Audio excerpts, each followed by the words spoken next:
Hello and welcome to my ongoing series, Roblox Myths Explained. In this series, I talk about various Roblox myths and everything you need to know about them.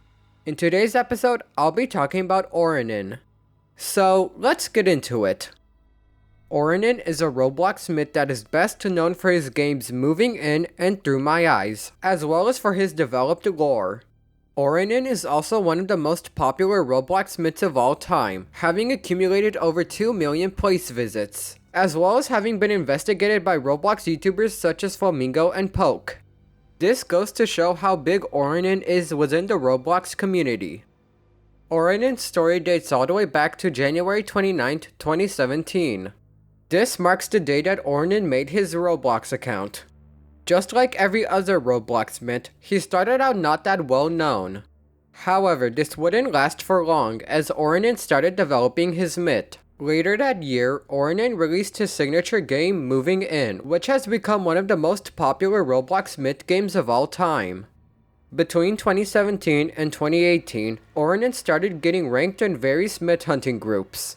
In early 2018, specifically New Year's Day, a Roblox account under the name Valerna was created. This user would become an important part of Oranin's myth. Fast forward to January of 2019, and Roblox YouTuber Poke would make 2 videos exploring Moving In, which gave Oranin his initial boost of traction and made his myth popular amongst the Roblox myth community. This wouldn't be the only time a Roblox YouTuber explored Oranin's games in a video. It also made Oranin one of the first myths that Poke has covered in a video, since he isn't usually known for making myth-related videos. Fast forward 1 month, and on February 21st, 2019, Oranin released his second game, Through My Eyes. The game was actually made on October 14th, 2018, but wasn't released to the public until February 21st, 2019. In March of 2019, Roblox YouTuber Flamingo made a video with Caden Fumblebottom exploring Through My Eyes, which helped Oranin's myth gain even more traction. Oranin then became a well-known figure in the Roblox myth community. Everything went well for Oranin until the summer of 2022. In July of that year, his main game Moving In got put under review. Due to this, the game is no longer playable. Oranin is semi-active, as his last online day was April 22nd, 2022. However, this is subject to change in the future. Talking about Oranin's appearance, his avatar currently consists of an all-white skin tone along with the plain leather military cap, the winter fur jacket, and the winter jacket pants. In my opinion, Oranin's avatar is pretty good looking. It's very clean since there's not that much on his avatar. Oranin's appearance is also iconic within the myth community, which makes it fairly recognizable. If you were to see it randomly in-game, chances are you'll realize it's Oranin's avatar. Overall, I give Oranin's avatar a 10 out of 10 since it's a perfect Roblox myth avatar, at least to me. Regarding Oranin's personality, he's known to be pretty quiet and doesn't talk a lot. However, this isn't the case on his Twitter account, where he is quite active. Oranin is also known to give inspirational speeches and has even gone on record saying that he's grateful for all of the people who support him. Oranin also tends to like and retweet fan art made for him. It is also fairly easy to contact Oranin on Twitter, as stated in his bio. He also has a Discord account and has spoken on the Robloxian Myth Hunters Discord server. However, this rarely occurs. What's notable is that whenever Oranin does talk, he stays in character. This is unusual as most myths that have a Discord account do not do this. As mentioned earlier in the video, Oranin has 2 games. The 2 games are Moving In and Through My Eyes. The most popular of the 2 is Moving In, with a bit over 2 million place visits. The game was created on April 6, 2017 and was last updated on October 9, 2018. So it's been a while since anything happened in this game. However, as mentioned earlier, Moving In is currently under review. As a result of this, we won't be talking about what can be found in-game. Instead, we'll be talking about Oranin's second game, which is Through My Eyes. The game was created on October 14th, 2018 and was last updated on February 3rd, 2020. Since this game is still playable, I'll be talking about what can be found in-game. The player spawns near a road that leads into a tunnel. Going behind the spawn would take a bit since there's a lot of road to cover. The main attraction becomes visible when one enters the tunnel. As one can see, there is a door that leads into a storage room with a few crates on shelves. Passing through the door inside of this will lead you into a facility that is used to research entities, as proven by a few of the rooms. One of the rooms that you can enter is an office with several paintings and a desk with a note.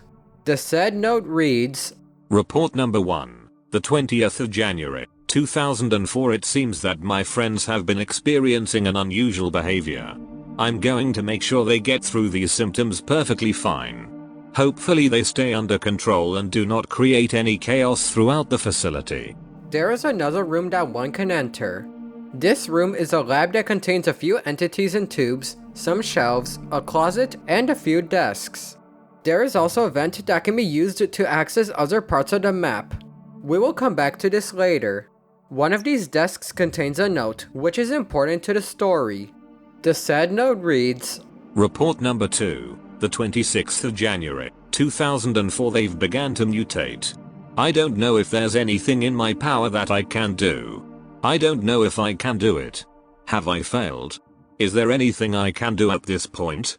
As I said earlier, there are other rooms that one can enter.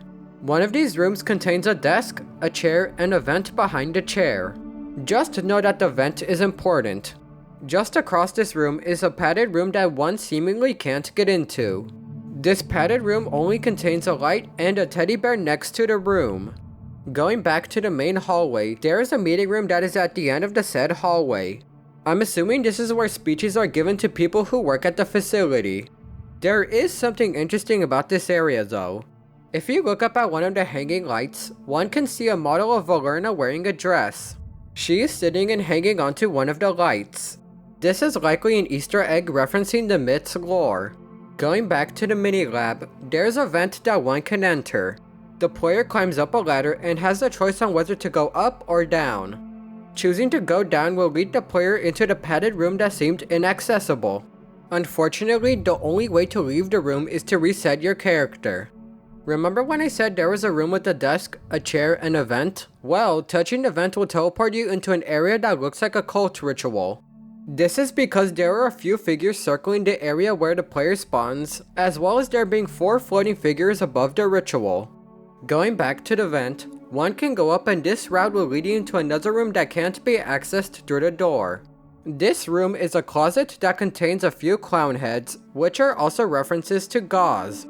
Each of the walls have some writing, which are random sentences that are part of the myth.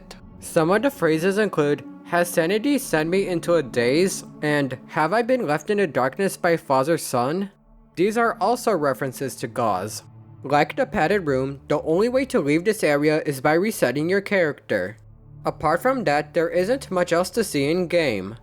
In my opinion, Through My Eyes is a pretty well made game that has quite a few secrets. It's definitely good at telling a story.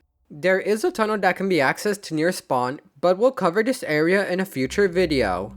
I honestly don't have too much thoughts on this game, so go check it out if you want. As one might know, trivia is just extra facts that are relevant enough to make it onto the video. So let's get into it. The first piece of trivia is that there are 2 doors in Moving In that requires a password to get in. The code for the first door, which is the one that leads to the basement, is happiness, and the code for the second door, which is the one that leads upstairs, is sadness. If Moving In ever becomes playable again, then keep this information in mind. The second piece of trivia is that Orinin is one of a few myths that doesn't act out of character, even outside of Roblox. This is apparent when viewing his messages on Discord or Twitter. The third piece of trivia is that Orinin is one of the most popular myths in the Roblox myth community, currently having over 2 million place visits. This places him in the top 5 most visited Roblox myths of all time. The fourth and final piece of trivia is that Flamingo isn't the only Roblox YouTuber that has investigated Orinin. Fellow Roblox YouTuber Poke has also made videos talking about Orinin and his myth. At the moment, Poke has made 2 videos talking about Orinin and has amassed a total of over 810,000 views. Expect this number to go up as time goes on. To wrap this all up, Orinin is a Roblox myth that is best known for his games Moving In as well as Through My Eyes. He is also known to be one of the most popular Roblox myths of all time, and is also one of the most visited myths. His story dates all the way back to early 2017 and soon ranked up in various Roblox myth hunting groups. Roblox YouTubers Flamingo and Poke have both made videos exploring Oranin's game, which helped to boost his myth's popularity. Oranin's personality depicts him as someone that doesn't talk a lot and also stays in character, even when talking outside of Roblox. His games include references to fellow Roblox myths and have been explored to death. There are a lot of secrets hidden within Oranin's games that reveal parts of a bigger story. One can't deny that Oranin is a myth that will forever be known within the Roblox myth community, given his insane popularity. That being said, Oranin will forever be a famous Roblox myth, and that's everything.